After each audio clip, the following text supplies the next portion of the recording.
నువ్వేం ఆలోచించుకో. గిఫ్ట్ వచ్చాక టీవీ అమ్మొచ్చు కదా, అంత అర్జెంటుగా అమ్మాలా? కొత్త వస్తువులు వచ్చేటప్పుడు పెట్టడానికి ప్లేస్ ఉండాలి కదా మీనాక్షి. నువ్వు ఇప్పుడు ఏమైందని ఇలా మాట్లాడుతున్నావు? నువ్వు చెప్పినట్టు ఏది అవ్వకపోతే ఏంటా అని భయమేస్తుంది. పోనీ టీవీ అమ్మిన డబ్బులైనా నీ దగ్గర ఉన్నాయి కదా, ఒకవేళ కొత్త టీవీ రాకపోతే పాతదాన్ని వెనక్కి తీసుకురావచ్చు. అంటే ఆ డబ్బులు పోగొట్టేశావా? మెల్లగా మాట్లాడు మీనాక్షి. నేను పోగొట్టలేదు, పెట్టుబడిలో పెట్టాను. అది డబుల్ అవుతుంది, చూస్తూ ఉండు.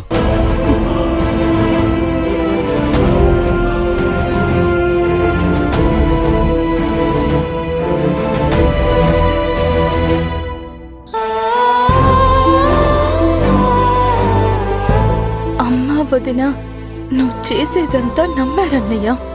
వాళ్ళ నమ్మకాన్ని పదే పదే ఎందుకు పన్నంగా పెడతావు?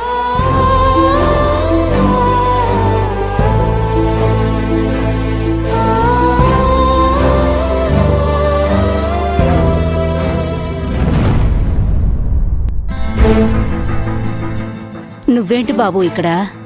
నీకింకా కాలు నొప్పి తగ్గలేదా? నా కాలు నొప్పి తగ్గింది బామ్మ, నా ఫ్రెండ్కి కాలు బెనికింది. ఓ ఆ అమ్మాయా? ఏ అమ్మాయి?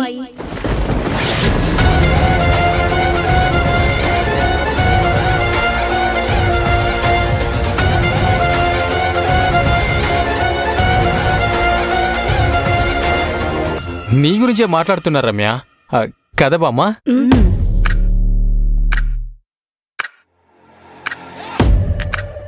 విరాజ్, నా కాలు చాలా నొప్పిగా ఉంది. మనం ఇక్కడ ఏం చేస్తున్నాం? బామ్మే డాక్టర్, నాటు వైద్యంలో ఫుల్ ఫేమస్ తెలుసా? ఈమెనా? చూడు బాబు, ఎప్పుడు పడితే అప్పుడు నేను మందివ్వను. రేపొద్దునే రండి, వెళ్ళండి. బామ్మ బామ్మ బామ్మ బామ్మ ప్లీజ్ కాదనకండి, మిమ్మల్ని నమ్ముకొని తీసుకొచ్చాను. తనకి చాలా నొప్పిగా ఉంది, మీరే నయం చేయాలి. నో వే, ఈమె దగ్గర నేను ట్రీట్మెంట్ తీసుకోవడమా? ఛాన్సే లేదు. అలా అనకూడదు రమ్య, నా మీద నమ్మకం ఉంది కదా. బామ్మ, ఇంటి గుమ్మం వరకు వచ్చాం, కాదనకండి బామ్మ, నా కోసం ప్లీజ్. సరే కూర్చోండి, వస్తాను. థ్యాంక్ యూ బామ్మ. రమ్య కూర్చో, కూర్చో రమ్య, కూర్చో. విరాజ్, ఏ గ్యారంటీ మీద ఈమె దగ్గర నేను ట్రీట్మెంట్ తీసుకోవాలి? నా గ్యారెంటీ మీద. నా కాలు నొప్పిని 10 నిమిషాల్లో మాయం చేశారు, నీకు కూడా చేస్తారు. వాట్? నువ్వు ఈమె దగ్గర ట్రీట్మెంట్ తీసుకున్నావా? ఎప్పుడు? బామ్మ రండి.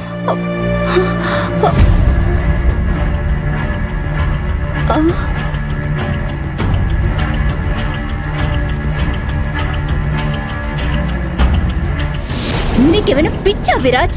నేను ఇలాంటి ట్రీట్మెంట్ తీసుకోవాలా? ముందు ఏమైందో చెప్పనివ్వు, ట్రీట్మెంట్ సంగతి తర్వాత.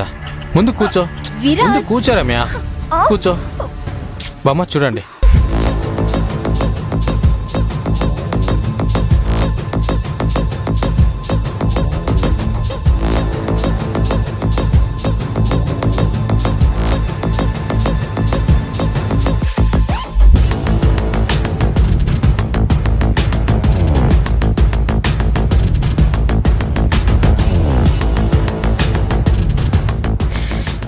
పడినప్పుడు కాలు మీద బరువు పడిందా?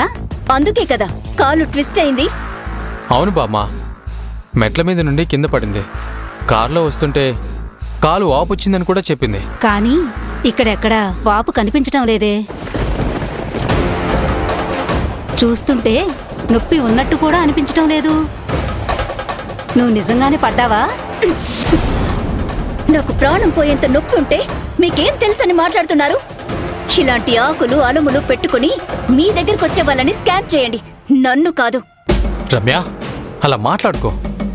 50 ఏళ్ల నుండి ఎంతో మందికి నొప్పి తగ్గించాను. విపరీతమైన నొప్పుంటే నాకు తెలీదా అమ్మాయి? అంటే నేను యాక్ట్ చేస్తున్నానా? నిప్పులు ఆకులు పట్టుకుంటే మీకు నొప్పి తెలిసిపోతుందా? మీకేమైనా దివ్య దృష్టిందా, లేక ఎంఆర్ఐ మెషినా మీ కళ్ళు? మీకు కళ్ళు సరిగ్గా కనిపించట్లేదు గాని నా నొప్పి మాత్రం మీకు కనిపిస్తుందంట. My foot. రమ్య ప్లీజ్. బామ్మ, అయినా నొప్పి అంటుంది కదా, ఎలా ఇప్పుడు? రోజుకు 2 సార్లు మర్దనా చెయ్యండి.